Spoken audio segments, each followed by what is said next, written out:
என்னுடைய இரண்டாவது குறிப்பு கவனிக்க, ஃப்ரீடம் ஆஃப் தி ஸ்பிரிட். அதே கலாத்தியர் புஸ்தகம்,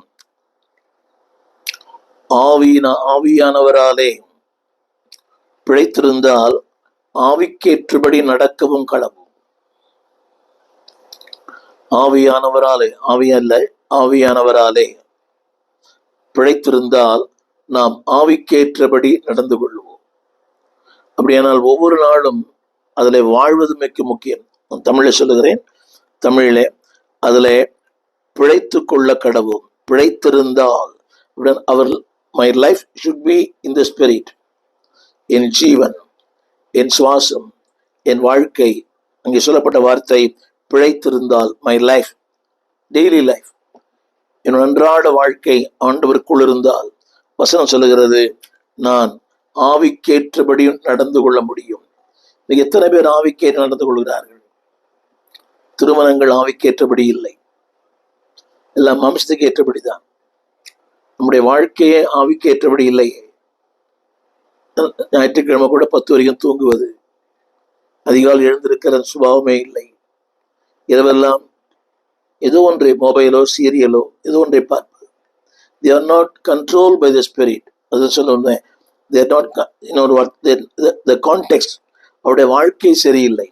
எனவே தான் அப்போஸ்தலர் 8:29 ஆவியானவர் பிலிப்போடு சொல்லுகிறார், நீ அந்த ரதத்தோடு சேர்ந்து கொள்.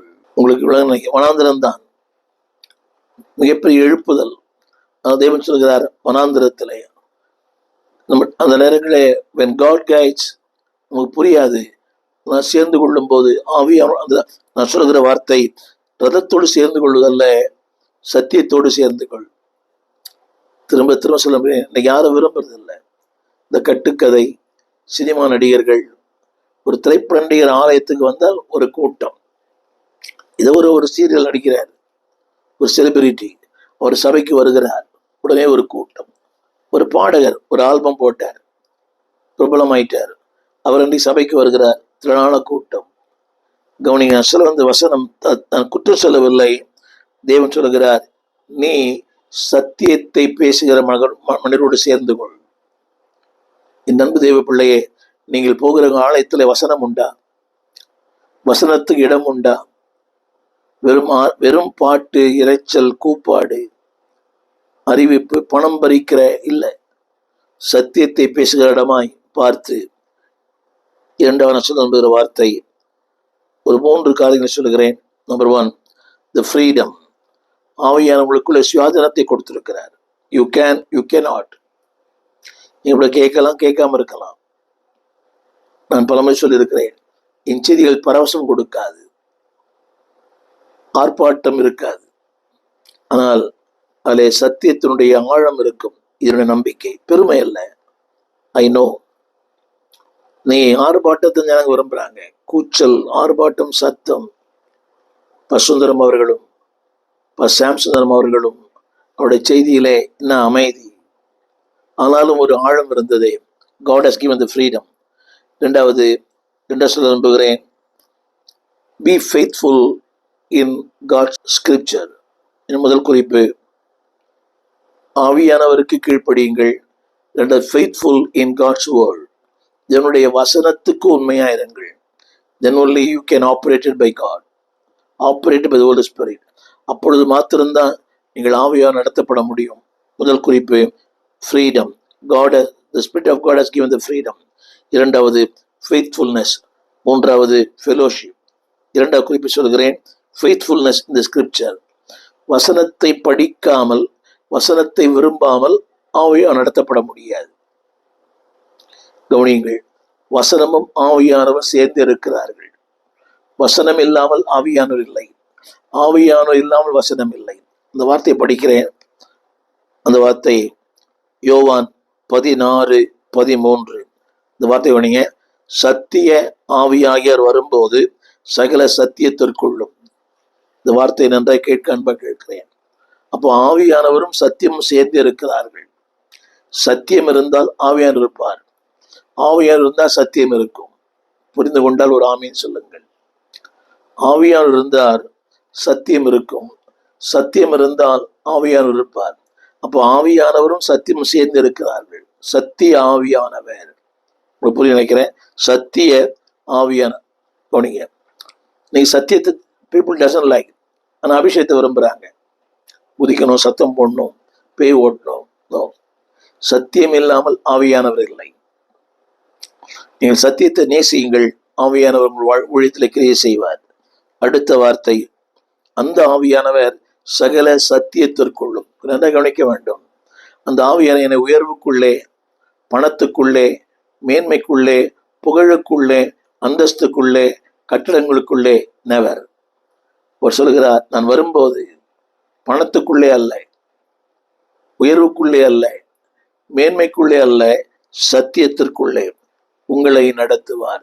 எல்லாரும் கேட்கிற கேள்வி, சத்தியத்தில் நடத்தி என்ன பிரயோஜனம்? என்னைய நிறைய பேர் கேட்பாங்க, இவ்வளவு சத்தியம் பேசுறீங்களே, உங்களுக்கு என்ன மேன்மை? இவ்வளவு சத்தியம் பேசுறீங்களே, உங்களை யாருக்கா தெரியுமா? அவசியமே இல்லை, அவசியமே இல்லை. பலமுறை ஒரு உண்மை சம்பவத்தை சொல்லியிருப்பேன். என் நண்பர் ஒருவர், நல்ல ஊழியர், ஆயிரக்கணக்கான ஆத்துமாக்களை வைத்திருக்கிறார் திருச்சியில. ஒரு முறை திருச்சி ஸ்டேஷன்ல என்னை வழி அனுப்ப வந்தார். 3 நாள் கூட்டங்கள். ஒரு ஊழியர் அறிமுகப்படுத்துகிறார். இவர் சென்னையில் இருக்கிறார், ஊழியம் செய்கிறார், பல கிளை சேவைகளை வைத்திருக்கிறார், நல்ல சிறந்த கர்த்தருடைய வார்த்தையை போதிக்கிறவர். அந்த இன்னொரு ஊழியர், அப்படியா, நான் உங்களை பற்றி கேள்விப்பட்டதே இல்லையே. அவர் சொன்னார், இவர் 50 ஆண்டுகளுக்கு மேல ஊழியம் பண்றார். அப்படியே நான் கேள்விப்பட்டதே இல்லையே. அவருக்கு வயது கூட 50 கூட இல்லை அவருக்கு. நான் சொன்ன ஒரு வார்த்தை, அது அவசியமே இல்லையே. யோசித்து பாருங்கள், ஆவியானவர் புகழுக்குள் நடத்த மாட்டார், மேன்மைக்குள் நடத்த மாட்டார், பதவிக்குள் நடத்த மாட்டார். இன்னைக்கு எல்லாரும் பதவி தான். அதிலே பதவி, இதிலே பதவி, இதிலே பதவி, அதிலே பொருளாளர், இதிலே செயலாளர்.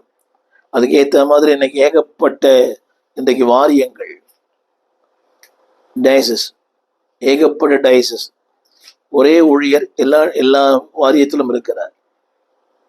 அவர்களுக்கு இவர்கள் தேவை, இவர்களுக்கு அந்த பதவி தேவை இல்லை. ஆவியா வரும்போது கவனிங்க, ஃபெய்த்ஃபுல்னஸ் இருக்கும், வாழ்க்கையில உண்மை இருக்கும், உத்தமம் இருக்கும், நீதி இருக்கும், நேர்மை இருக்கும். இன்னைக்கு நிறைய பேர் அது இல்லை. ஆனா ஆவியா இருக்கிறான்னு சொல்றாங்க. When there is a spirit of God, there will be faithfulness. When there is a spirit of God, there will be freedom. When there is a spirit of God, there will be fellowship. அதை பின்னால சொல்லுகிறேன். அவர் சொல்லுகிற வார்த்தை யோவான் 16:13, சகல சத்தியத்திற்குள்ளும் உங்களை நடத்துவார். அது மட்டுமல்ல, தாம் கேள்விப்பட்டவைகளை யாவையும் சொல்லி வரப்போகிற காரியங்களை உங்களுக்கு அறிவிப்பார். இத்தனை மேன்மையான வார்த்தை. வரப்போகிற காரியங்களை உங்களுக்கு அறிவிப்பார். இதுதான் தீர்க்க தரிசனமான வார்த்தை. திரும்ப சொல்லுகிறேன், சத்தியம் பேசுகிற இடத்துல ஆவியானவர் இருப்பார். ஆவியானவர் இருந்தா சத்தியத்துக்குள்ள வழிநடத்துவார். பல முறை சொல்லியிருக்கிறேன், நான் எந்த இறையர் கல்லூரியும் படித்தது இல்லை. ஆசை இருந்தது, ஆனால் வாய்ப்பு இல்லை, குடும்ப சூழ்நிலை. ஆனாலும் ஒன்று தெரியும், when you are with the Holy Spirit, ஆவியானோடு இசைந்திருந்தால், வசனம் சொல்லுகிறது, அவர் தாம் கேள்விப்பட்டவைகளை, வாட் he know, தனக்கு என்னெல்லாம் தெரியுமோ அதையெல்லாம் உங்களுக்கு சொல்லுவார். மாத்திரமல்ல, வரப்போகிற காரியங்களை உங்களுக்கு அறிவிப்பார். எத்தனை மேன்மையான ஆவியானவர்! வரப்போகிற காரியங்களை பலமுறை என் வாழ்விலே அதை நான் அனுபவித்திருக்கிறேன், அதில் நான் கடந்து வந்திருக்கிறேன். வரப்போகிற காரியங்கள். ஒரு முறை ஆண்டுகளுக்கு முன்பாக நான் நார்வே என்ற தேசத்துக்கு நான் ஊழியத்திற்காய் போயிருக்கிறேன். நார்வே ஒரு குளிரான தேசம். போன சில நாட்களுக்குள்ளே எனக்குள்ள ஏதோ ஒரு உணர்வு, நீ திரும்ப இந்தியாவுக்கு போ. அந்த நாளை நான் பிரயாணம் செய்த ஏர்லைன்ஸ் பிரிட்டிஷ் ஏர்வேஸ். நீ நினைக்கிற மாதிரி உடனே வர முடியாது. எனக்கு தெரிந்த அளவுக்கு அவர்கள் பேசுகிற மொழி நார்வேஜியன். தொலைபேசியில் தொடர்பு கொண்டேன். இதனால் நான் டிக்கெட் இந்த நாள் மே கடைசியில், ஆனால் நான் அதுக்கு முந்தைய போக விரும்புகிறேன். 21 போக விரும்புகிறேன். அவங்க சொன்னாங்க வாய்ப்பே இல்லை, எல்லாம் விடுமுறையும் கழித்து எல்லாம் இந்தியாவுக்கு போகிறார்கள், வாய்ப்பே இல்லை. போனை துண்டித்து விட்டார்கள்.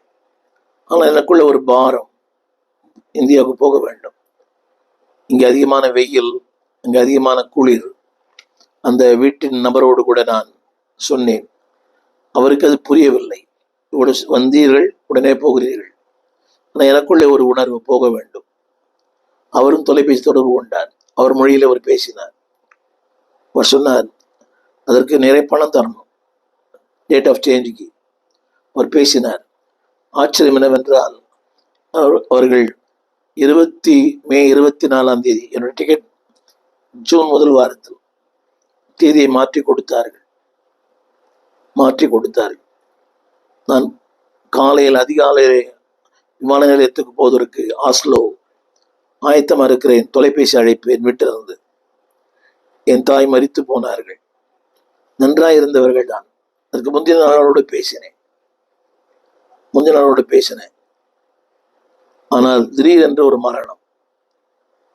அவர்களுக்கு அடிக்கடி இந்த மயக்கம் வருகிற நிலை. அப்படி வரும்போது அங்கிருந்த ஃப்ரிட்ஜில் தலை அடிபட்டு அங்கே மரித்து போனார்கள். என்னை அதிகமாக நேசிக்கிற ஒரு தாய். நீதிமொழி 31 அத்தனை அம்சங்களும் உள்ள ஒருவர்கள். எனவேதான் அவருடைய அந்த நன்றி எதிர் கூட்டத்தில் நீயோ எல்லாவற்றுக்கும் மேற்பட்டவள் என்று நான் எழுதியிருந்தேன். பல தாய்மார்களை பார்த்திருக்கிறேன். ஆனால் என் தாய் வித்தியாசமானவர். ஆவியானவர் அன்றைக்கு என்னை அனுப்பினார். என்னுடைய சம்பவம் என்னவென்றால், என்னுடைய குடும்பத்தார் எல்லாமே இந்துக்கள். இந்து முறைப்படி அடக்கம் பண்ணுவதற்கான எல்லா ஆயத்தங்களும் அங்கே இருந்தது. அதிகாலை 6 மணிக்கு நான் போனேன். இரவெல்லாம் குடும்பத்தில் பிரச்சனை, எப்படி அடக்கம் பண்ணுவது, யாருமே ஒத்துக்கொள்ளவில்லை. கடைசியாக போராடி கிறிஸ்து முறைப்படி என் தாயை நானே அடக்கம் பண்ணினேன். அது எனக்கு ஒரு பெரிய பாக்கியம். நான் சொல்ல வந்த கருத்து, ஆவியானவர் உங்களுக்கு நடத்துவார். You are faithful in with the Spirit. ஆவியானவருக்கு நீங்கள் உண்மையா இருந்தால் உன் நடத்துவார். இங்க நான் சொல்ல வந்த கருத்து என் சொந்த கதைகளை சொல்ல அல்ல, என் வாழ்வில் நடந்த, நான் கண்ட, நான் கேட்ட. அது மட்டுமல்ல, அடுத்த வார்த்தை தான் சொல்கிறார், பி ஃபெய்த்ஃபுல். 37 சங்கீதம் 5 வசனம்.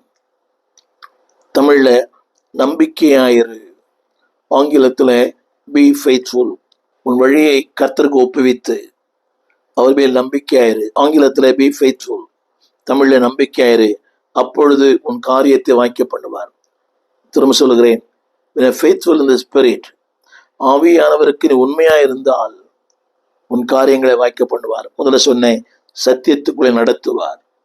இரண்டாவது, காரியங்களை வாய்க்க பண்ணுவார். நீதி 3:6 அதை சொல்லப்பட்டிருக்கிறது, உன் பாதைகளை செம்மைப்படுத்துவார். ஆவியானவர் நடத்துவார். 1வது குறிப்பு, ஆவியானோடு இருக்கிற அந்த உறவு.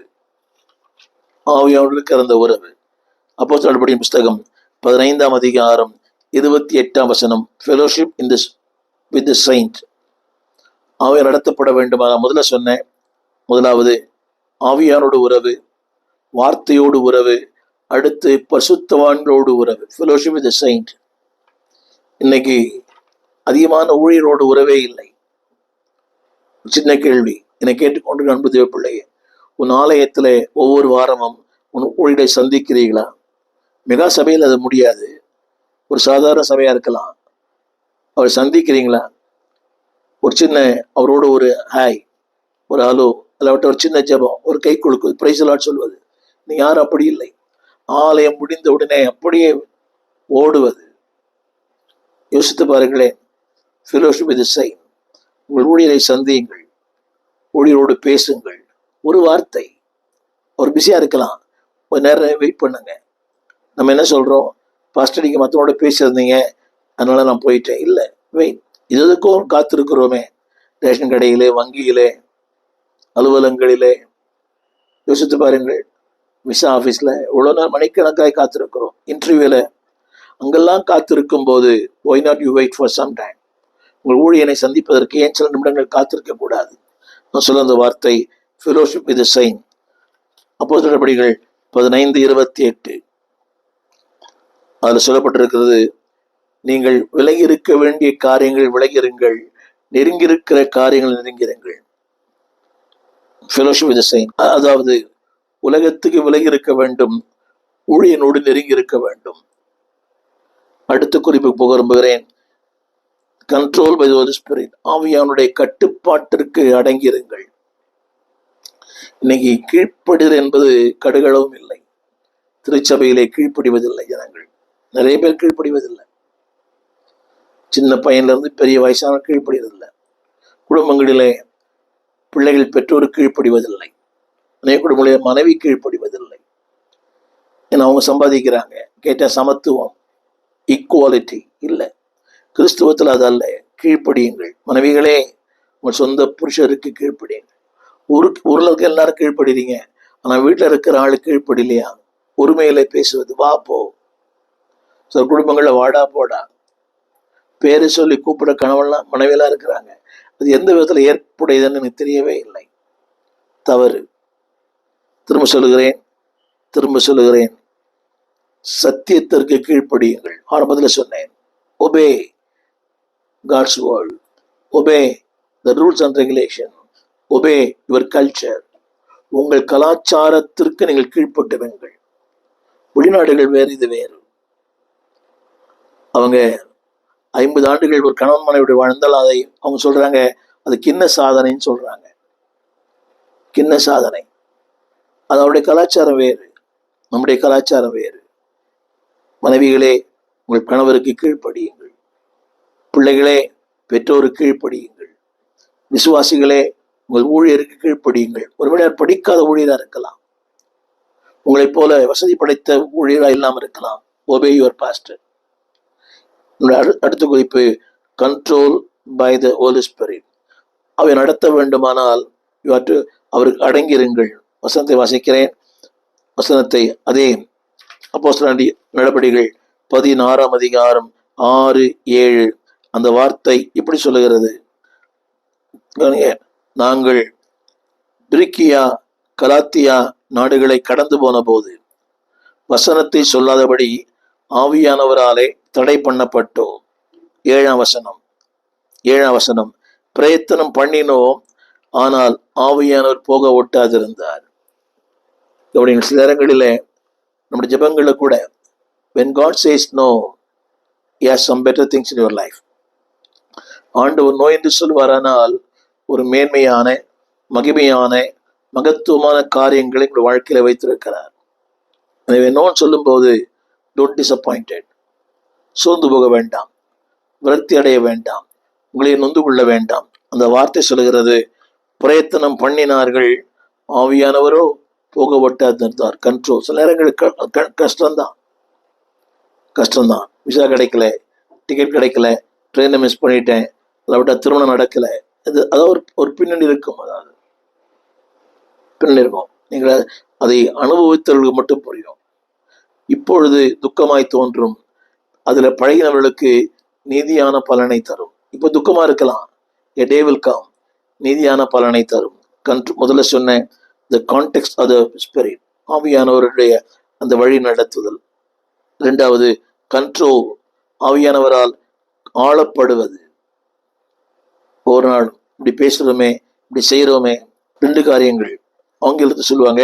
ஒன்று ரெஸ்ட்ரெயின், அது தடை பண்ணுகிறார். அடுத்து போக ஒட்டாதிருந்தார். ஆங்கிலத்தில் பாருங்கள், ரெஸ்ட்ரெயின் வேற, கான்ஸ்ட்ரெயின்ட் வேற. ரெஸ்ட்ரெயின் கட்டுப்படுத்துவது. நீங்க எல்லாருமே சொல்றாங்க, எல்லாருமே என்ன தடை பண்றீங்க, என்ன ஏன் தடை பண்றீங்க, நான் எங்க வேணா போவேன், எங்க வேணா போருவேன், அந்த கூட்டத்துக்கு போவேன், இந்த கூட்டத்துக்கு போவேன். இல்லை, எல்லா கூட்டத்துக்கும் போது சரியில்லை. ஒரு சபைக்கு ஒழுங்கா போங்க, ஒரு பாஸ்டர் கீழே ஒழுங்கா இருங்க, ஒரு சத்தியத்தை கேளுங்க. இன்னைக்கு சென்னையிலே தினந்தோறும் கூட்டங்கள். இவர்களுக்கு ஒரே சாப்பாடு சாப்பிட்றது போர் அடிக்குது. விதவிதமாய் அவனுடைய விளைவு என்னவென்றால் கம்பேரிசன். இவர் சூப்பரா பேசினார், இவர் சூப்பரா பேசல. கவனிங்க, அவர்கிட்ட இருக்கிற ஒரு பிரசங்கத்தை அன்னைக்கு அவர் பண்ணார், சூப்பரா இருந்துச்சு. இந்த மனுஷன் 50 வருஷமா பேசுறான். இவர் வாரத்துல ஒவ்வொரு நாளும் பேசுறார். வேத பாடம், ஜபம், காலை மாலை, இடையில வீட்டு கூட்டங்கள், சில நிகழ்ச்சிகள். ஸோ இவர் பேச்சு அப்படிதான் இருக்கும். ஒரு பிரசத்தை கேட்குறீங்க, தொடர்ந்து கேட்டீங்கன்னா உங்களுக்கு அது போர் அடிக்கும். சில நேரத்துல தேவன் தடை பண்ணும்போது அக்செப்ட் இட். அடுத்து கான்ஸ்ட்ரைன் என்ற வார்த்தைக்கு பொருள் என்னவென்றால், அதாவது நீங்கள் பிரயத்தனம் பண்ணலாம், ஆனாலும் தேவன் சில நேரங்களிலே அதை கட்டுப்படுத்துவார். நான் படிக்கிறேன், கான்ஸ்ட்ரைன் வார்த்தை கட்டாயப்படுத்துவார். கட்டாயப்படுத்துவார். போ, நீ போ, நீ போ. உங்களுக்கு விருப்பம் எல்லாம் இருக்கலாம், உங்களுக்கு அது பிடிக்காம இருக்கலாம். when God say go, அந்த உறவு உங்களுக்கு பிடிக்கல, அந்த நபர் உங்களுக்கு பிடிக்கல, அந்த இடம் உங்களுக்கு பிடிக்கல. when God say, நான் பாசனம் கடிதம் கேளுங்க, அதாவது கர்த்தர் 30:16-10, கர்த்தர் எங்களை அழைத்தார் என்று நாங்கள் நிச்சயித்துக் கொண்டோம். when you hear the voice of God, நிச்சயித்துக் கொண்டோம். அடுத்த வார்த்தை, உடனே மக்கதோனியாவுக்கு புறப்பட்டு போக பிரயத்தனம் பண்ணினோம். அதிகமாக ஆப்பிரிக்கா நாடுகளுக்கு போக விரும்புவதில்லை. சமீபத்தில் கென்யா, கானா, தொலைதூர பிரயாணம். அதுல இருந்து அந்த தலைநகரத்திலிருந்து இன்னொரு ஆகாயமான பிரயாணம். எங்கு பார்த்தாலும் சுற்றி வனாந்தரம் தான். ஒரு புள்ளை பச்சை பசுமையோட பார்க்கல.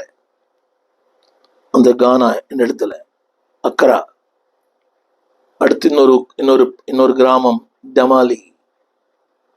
சுற்றி பார்க்க எங்கேயுமே அங்க பார்க்கிற அளவுக்கு ஒன்றுமே இல்லை. ஏழ்மை, வறுமை, தண்ணி இல்லை. பல மைல் தூரம் அவர்கள் தண்ணி கொண்டு வருகிறார்கள். பசுமை என்ற வார்த்தைக்கு அர்த்தமே இல்லை, செழிப்பு என்ற வார்த்தைக்கு அர்த்தமே இல்லை. ஆனாலும் கூட்டங்களிலே 6 மணிக்கு ஆரம்பிக்கிற கூட்டம் இரவு 11 மணிக்கு முடிகிறது. 8 மணிக்கு ஆரம்பிக்கிற ஆராதனை 1 மணிக்கு முடிகிறது. அதற்கு மேலும் தொடர்கிறது. போக்குவரத்து சாதனங்கள் இல்லை, அங்கே கார் வசதிகள் இல்லை. ஒரு சின்ன மோட்டார் சைக்கிள்ல 5-6 பேர் வராங்க. ஏழ்மை ஒரு பக்கம். சாலை ஓர கடைகள் தான், எல்லாமே சாலை ஓர கடைகள் தான். ஒரு ஹோட்டல் அப்படிதான் கிடையாது, சாலை ஓர கடைகள். ஆனாலும் திரளாய் ஜனங்கள் கர்த்தரை ஆராதிக்கிறார்கள். 6 மணிக்கு ஆரம்பிக்கிறார், அது இரவு 11 மணிக்கு முடியுது. அது முடிந்தும் அவள் வீட்டுக்கு போவதில்லை. போக்குவரத்து சாதனங்கள் இல்லை, மின்சாரங்கள் இல்லை, நடந்தே போகிறார்கள். கண்ட உண்மை, இருட்டு, சரியான சாலைகள் இல்லை, குண்டும் குழியுமா தான் இருக்குது. நான் சொல்றது வசனம். அன்பு தேவ பிள்ளைகளே, பல நேரங்களிலே when God say go, David லிவிங்ஸ்டனுக்காக நன்றி. இன்றைக்கு ஆப்பிரிக்காவில் ஊழியம் செய்கிற பல தேவ மனிதர்களுக்காக நன்றி. பயங்கர கொசு, பெரிய பெரிய கொசு எல்லாமே. அதுலேயும் அநேக மிஷனரி ஊழியம் பண்ணுகிறார்கள். ரெய்னார்ட் போங்கே அவர்களுக்காக நன்றி சொல்லுவோம். ஆப்பிரிக்காவின் தந்தை என்று அழைக்கப்பட்டார். இன்னைக்கு எல்லா ஆப்பிரிக்க நாடுகளிலுமே ஏழ்மையும் வறுமையும், ஆனால் அங்கும் ஊழியம் செய்கிற மக்கள் ஏராளம் இருக்கிறார்கள். நான் சொல்ல அந்த வார்த்தை, எங்களை அழைத்தார் என்று நிச்சயித்துக் கொண்டோம். அடுத்த வார்த்தை, நாங்கள் அங்கே புறப்பட்டு போறோம். என்னை கேட்டுக்கொண்டு பிள்ளைய, நம்முடைய தேசத்துல, வட இந்தியாவில் நாள்தோறும் செய்தித்தாளை ஊடகங்களிலே பார்க்கிறோம். சில செய்தித்தாளர்கள் அது இரட்டடிப்பு செய்யப்படுகிறது, ஒளிப்பதிவு அதை செய்திகளை போடுவதில்லை. எத்தனை ஊழியர்கள் நாள்தோறும் அடிக்கப்படுகிறார்கள், வாதிக்கப்படுகிறார்கள், துன்பப்படுத்தப்படுகிறார்கள். இவர்களுக்கு மத்தியிலும் கவனிங்க, they are controlled by the Spirit. ஆவியானவரால் அவர்கள் நடத்தப்படுகிறார்கள், ஆவியானவர்கள் ஆளப்படுகிறார்கள். முடிவான சொல்லுகிறேன், the condition of the Spirit. தேவன் நடத்துவார் என்றால் வாழ்க்கையில் சில நிபந்தனைகள் தேவை. அந்த நிபந்தனை தெரியுமா?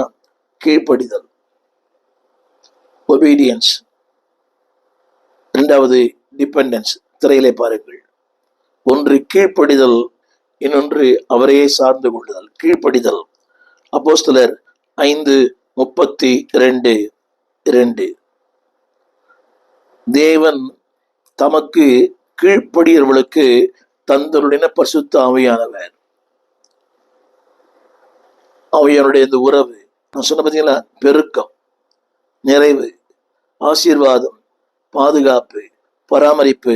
நான் ஆரம்ப சொன்னேனே, அதாவது செவைப்படுத்துவார், வாய்க்க பண்ணுவார்.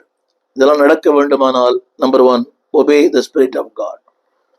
5:32 கீழ்ப்படிகளுக்கு தந்தருடின பரிசுத்த ஆவியானவர். ஒரு நீங்கள் விரும்பாம இருக்கலாம், ஆனால் விரும்பாத இடத்துக்கு கூட அவர் கொண்டு போவார். அடுத்து சங்கீதம் 25:9 சாந்த குணமுள்ளவர்களை நியாயத்தில் நடத்தி தமது வழியை போதிக்கிறார். யார் போதிக்கிறது? ஆவியானவர். ஒபீடியன்ஸ். தமிழிலே சாந்த குணம் என்று இருக்குது, ஆங்கிலத்தில் ஒபீடியன்ஸ். அப்படி கீழ்ப்படுகிறவளை நியாயத்தில் நடத்துவாராம். அது மட்டுமல்ல, அவளுக்கு தம் வழியை போதிப்பாராம். Number 1 obey. 2 be dependent. திரையில் பாருங்கள், be obedient. Number 2 be dependent. அவரையே சார்ந்து வாழுங்கள். அப்போஸ்தலர்களுடைய புஸ்தகம் 6:5. இந்த யோசனை சபையார் எல்லாருக்கும் பிரியமா இருந்தது.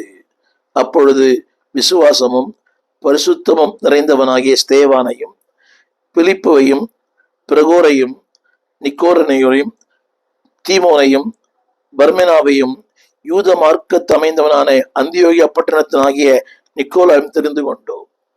ஓபே. இன்னைக்கு சபையில் ஒரு வேலை சொன்னா அவர் சொல்றாரு, அவர்கிட்ட சொல்லுங்க, இவர்கிட்ட சொல்லுங்க, அவர் செய்வார், இவர் செய்வார். கவனிங்கள், சபையார் எல்லாருக்கும் இந்த யோசனை பிரியமாயிருந்தது. விசுவாசமும் பரிசுத்த ஆவியும் நிறைந்தவனாகிய ஸ்தேவான். அந்த வேலையை பந்தி விசாரி செய்ய முடியுமா? எல்லாரும் சொல்ற வார்த்தை, யாருக்கு எந்த வேலை? எனக்கு இந்த வேலையா? நான் யார் தெரியுமா? ஆவியில் நிறைந்தவன், அன்னை பாஷை பேசுகிறவன், தீர்க்கதரிசி, ஊரறிந்த நான் ஊழியன். எனக்கு அந்த வேலை. வசனம் சொல்லுகிறது, அவள் தெரிந்து கொண்டார்கள். அவர்கள் அவனுடைய விளைவு என்னவென்றால் அப்படியே கீழ்ப்படிந்தார்கள். என்ன வேலை? விதவைகளை விசாரிப்பது. இன்னைக்கு அந்த ஆவியால் நடத்தப்பட வேண்டுமானால் must be obedient. இரண்டாவது must be a dependent. அவரையே சார்ந்து கொள்ள வேண்டும். அவரையே 6:5 விடப்பட்டது, அவரையே சார்ந்து கொள்ள வேண்டும். சொல்லி முடிக்கிறேன். 11:21 அப்போஸ்தலருடைய படிகள். நல்லவனும் பரிசுத்த ஆவியினாலும் விசுவாசத்தினாலும் நிறைந்தவனுமாயிருந்தான். அதனுடைய விளைவு என்னவென்றால் அநேக ஜனங்கள் கர்த்தரிடத்திலே சேர்க்கப்பட்டார்கள்.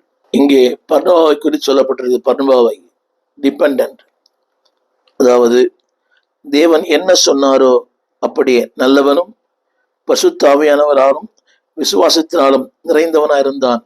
தேவன் அவங்களை அனுப்பினார். When God sent him, வேதம் சொல்கிறது, அவன் அப்படியே கீழ்ப்படிந்தான். என்னுடைய 3 குறிப்பு சொல்கிறேன். The context of the Holy Spirit, ஆவியானுடைய செயல்படும் விதங்கள். இன்னொன்று control by the Holy Spirit, கட்டுப்படுத்தப்படுகிற விதங்கள்.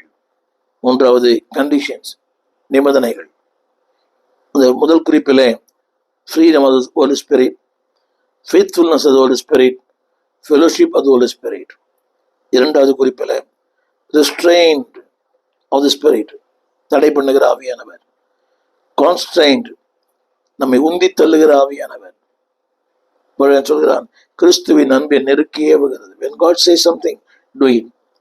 The condition, number 1, obedience. Number 2, dependence. அன்பான தேவனுடைய பிள்ளைகளே, ஊழியர்களே, ஒரு சின்ன கருத்துக்களோடு பகிர்ந்து கொண்டேன். இன்னும் இதைவிட மேலான ஒன்றை கர்த்தர் உங்களுக்கு போதிப்பார். எனவே நம்முடைய செய்தி என்னவென்றால், ஆவியானவர் நடத்துகிறவர். The power of the Spirit, ஆவியானுடைய வல்லமை உங்களை நடத்துவது. நீதியின் பாதை, நித்தியத்தின் பாதை, சத்தியத்தின் பாதை, பரலோகத்தின் பாதை நடத்துவார். அதற்கு தேவை கீழ்ப்படிதல், சார்ந்து கொள்ளுதல், கட்டுப்பாடுள்ள ஒரு வாழ்க்கை, எல்லாவற்றுக்கும் மேலாக ஃபெய்த்ஃபுல்னஸ், உண்மையான ஒரு வாழ்க்கை, தேவனோடு இருக்கிற அந்த உறவு. இந்த உறவிலே நாள்தோறும் வளர்ந்து வாழ்ந்து அநேகருக்கு ஒரு ஆசீர்வாதத்தின் பாத்திரமாய், இன்னொரு ஸ்தேவானாய், இன்னொரு பர்னபாவாய், இன்னொரு பவுலாய் நீங்கள் வாழ, உங்களுக்கு நான் வாழ தேவன் அனுக்கிரகம் செய்வாராக. ஜெபிப்போம். வானத்தையும் பூமியும் படைத்த நல்ல ஆண்டவரே, இந்த அருமையான வேலைக்காக நன்றியோடு துதிக்கிறோம். கட்டுப்பாட்டின் ஆவியானவர் என்னை கண்ட்ரோல் பண்ணி நடத்துகிறார். ஆம் தகப்பனே, கட்டுப்பாட்டின் ஆவியானவரே ஒரு நாளையும் கண்ட்ரோல் பண்ணி நடத்துங்க. கைடஸ் லார்ட், கண்ட்ரோல் என்னை நடத்தும் ஆண்டவரே. இன்னும் அந்த உண்மையோடு கூட ஃபெய்த்ஃபுல்னஸ், அந்த ஃபெலோஷிப், தேவனோட அந்த நெருக்கம், அந்த உண்மையோடு கூட வாழ உதவி செய்யும். பி ஒபீடியன்ட், கீழ்ப்படுகிறவர்களாய். பி டிபெண்டன்ட், உண்மையே சார்ந்து வாழ்கிறவர்களாய் எங்களை நடத்தும். உடைய அன்பின் கரங்களிலே எங்களை தாழ்த்துகிறோம். ஆவியானவரே, உடைய கிருபை எங்களை தாங்கட்டும். ஆவியானவரை துக்கப்படுத்தாதபடி, ஆவியானவரை ஒரு நாள் கனம் பண்ண, ஆவியானவரை ஆண்டவரை எங்களுக்குள்ளே நாங்கள் ஆராதிக்க எங்களுக்கு கிருபை தார், பலன் தார். இயேசுவின் நாமத்தில் நல்ல பிதாவே, ஆமேன். அன்பான ஊழியர்களே, விசுவாச மக்களே, இது ஒரு தொடர் செய்தி. தொடர்ந்து ஆவியானவரை குறித்த செய்திகளை கேளுங்கள். இந்த ஊடகத்தில் பாருங்கள். இந்த யூடியூப்ல ஏறக்குறைய ஒரு 9,000 பிரசங்கங்கள் இருக்கிறது. கேட்டு பயனடையுங்கள். அடுத்தவர்களுக்கு அறிமுகப்படுத்துங்கள். தேவையற்ற காரியங்களை ஃபார்வர்ட் பண்றோம். நீங்கள் பெற்ற இன்பம் பெருக வையகம். நீங்கள் பெற்றுக்கொண்ட ஆசீர்வாதங்களை அடுத்தவர்களுக்கு அனுப்பி அவர்களையும் கர்த்தருடைய வசனத்தில் நிலைநிறுத்துங்கள். அவர்களும் ஆவியானவரால் நடத்தப்படட்டும். அவர்களும் ஆவியானவரால் பெருக்கத்தை அடையட்டும், ஸ்திரத்தன்மை அடையட்டும். கர்த்தர் உங்களை ஆசீர்வதிப்பாராக. இந்த ஊழியத்திற்காக ஜெபியுங்கள். முடிந்தால் இந்த ஊழியத்தை தாங்குங்கள். God bless you. எங்கள் விலாசம்: போதகர் ஸ்டீஃபன் தேவகுமார், திறந்த வாசல் சபை, நம்பர் 65, பரமானந்த தெரு, 7 கிணறு, சென்னை 600001. தொடர்புக்கு 9841839287. மேலும் 0444183330. எங்கள் மின்னஞ்சல் stephen.opendoor@gmail.com. எங்கள் தேவ செய்திகளை யூடியூப் சேனலில் பார்த்து பயனடையுங்கள். தேவன் உங்களை ஆசீர்வதிப்பாராக.